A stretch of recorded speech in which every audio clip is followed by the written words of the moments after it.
today's podcast on Digital India Mission, Transforming India Digitally. I am Apurva Bajaj and here is my colleague Nandini Kumari. Let's explore why this initiative deserves policy attention. To explore further, we have with us our Lavanya, Akanksha and Annaya. Launched in 2015, the Digital India Mission aims to create a digitally empowered society and knowledge economy. It seeks to integrate technology into governance, education, healthcare, and financial inclusion across all regions of India, bridging divides and fostering innovation. But despite its promise, challenges persist. Approximately 47% of Indians still lack access to the internet, and even those with connectivity often face poor digital literacy and cybersecurity threats. The cost of ignoring these gaps is immense. A digitally connected India could contribute an additional $1 trillion to GDP by 2025. Conversely, the lack of digital inclusion could widen socio-economic inequality and slow the pace of growth. Indeed, Apurva, the Digital India Mission is a bold and visionary initiative. But its success depends on a range of factors like economic, social, and technological. While urban India races ahead with digital adoption, rural areas often struggle with basic connectivity and awareness. The mission's promise lies in its inclusivity and scalability, ensuring that no individual or community is left behind. Moreover, we must recognize that the digital transformation isn't merely about the internet access. It's about how effectively technology empowers people in their daily lives, be it in governance, education, healthcare, or financial inclusion. Bridging the systemic challenges like poor infrastructure, limited digital literacy, and cybersecurity vulnerabilities will be crucial for India to truly harness the power of digital innovation. Let's dive deeper into this transformative journey and unpack its layer with our panelists. Exactly, Nandini. Akanksha, do you think these challenges are unique to India or other nations face similar hurdles in their digital transformation? Great question. While many countries face challenges in bridging the digital divide, India's sheer scale and diversity make its situation unique. For instance, countries like Brazil and South Africa also struggle with connectivity in remote areas. But India's population size and multilingual society amplify the complexity. However, this also positions India as a potential leader in finding scalable solutions. Interesting, Akanksha. Lavanya, do you believe there is enough policy focus on addressing these challenges, or do you think the mission's ambition outweighs its practical roadmap? I'd say it's a mix. The policy intent is commendable, but execution has been inconsistent. For example, while initiatives like BharatNet are ambitious, delays in implementation shows that more ground-level planning and coordination are required to achieve tangible results. Great insights, Lavanya. Let's shift to the policies under the Digital India Mission. Akanksha, can you walk us through some key initiatives? Certainly, Apurva. The mission encompasses several flagship programs targeting different sectors. Like the first is BharatNet. It aims to provide high-speed broadband to all 2.5 lakh gram panchayats, benefiting rural and urban stakeholders. And the next one is Umang App. It offers a single platform for accessing over 2,000 government services, from Aadhaar updates to property tax payments. The another one is DigiLocker. It simplifies access to digital documents like licenses and academic certificates. The another one is e-hospital. It digitalizes health records and appointment system across hospitals. Other one is Startup India. It encourages digital innovation and entrepreneurship nationwide. That's impressive, Akanksha. But how effective have these initiatives been? Lavanya, could you please throw some lights on it? Well, there are notable successes. BharatNet has connected over 1.6 lakh villages for fostering rural development.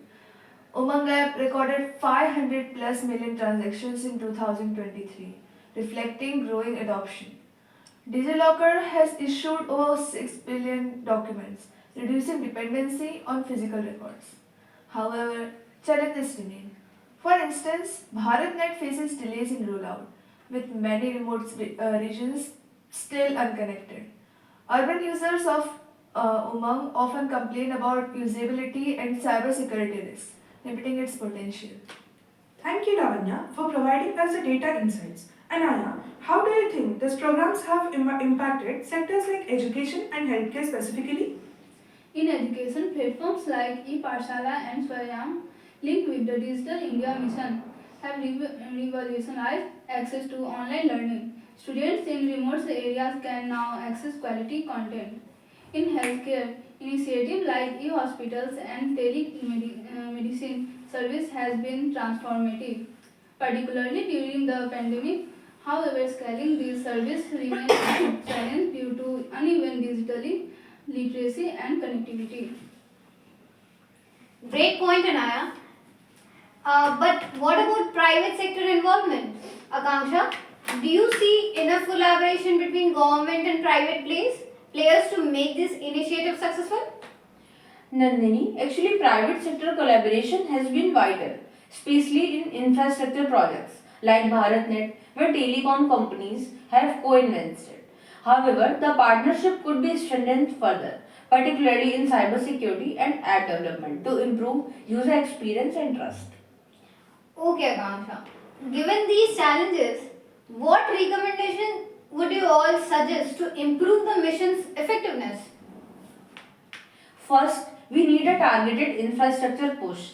Extending BharatNet to cover the remaining 90,000 villages is critical, as is upgrading urban infrastructure to handle increasing digital traffic. Secondly, we need to promote digital literacy at scale. National campaign focusing on marginalized groups coupled with regional language support on apps can bridge the literacy gap. And third, address cybersecurity risk, establishing a national cybersecurity awareness task force and mandating regular audits for digital service can boost trust. Thank you for your recommendations.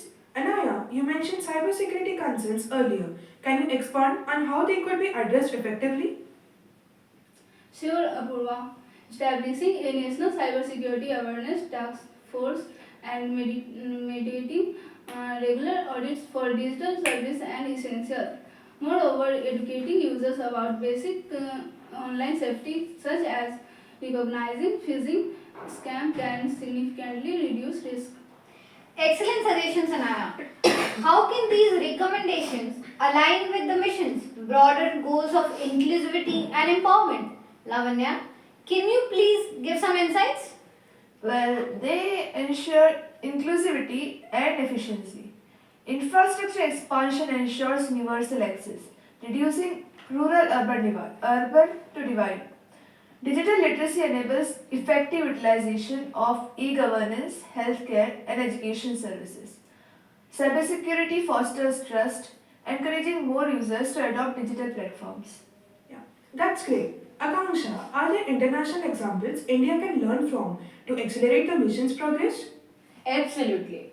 Estonia, for instance, has successfully implemented e-governance systems and digital identify frameworks, which India could adopt to its context.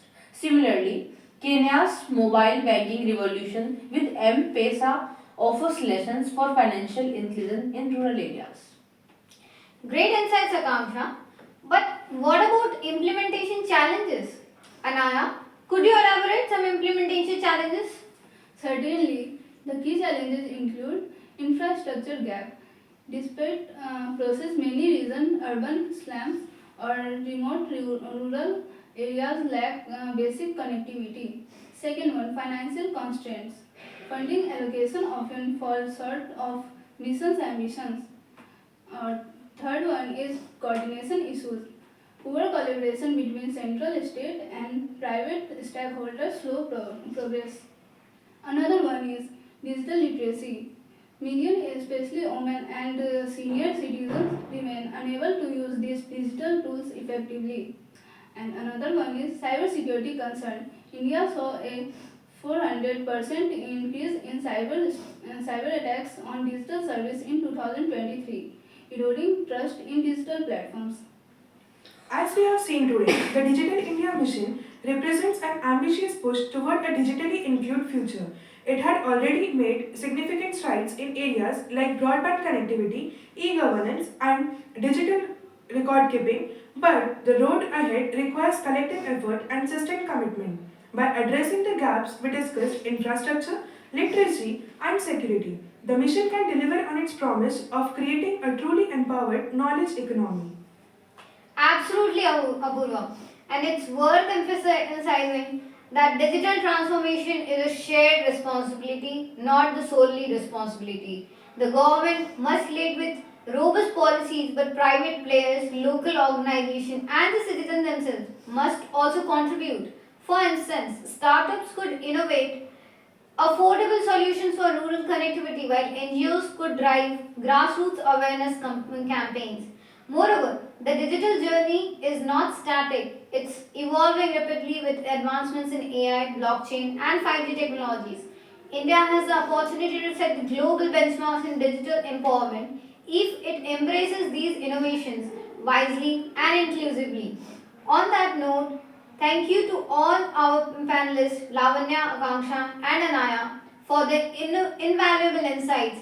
And thank you, dear listeners, for joining us today. Stay tuned for more discussions on transformative policies shaping India. Until next time, stay informed, stay connected, and stay empowered.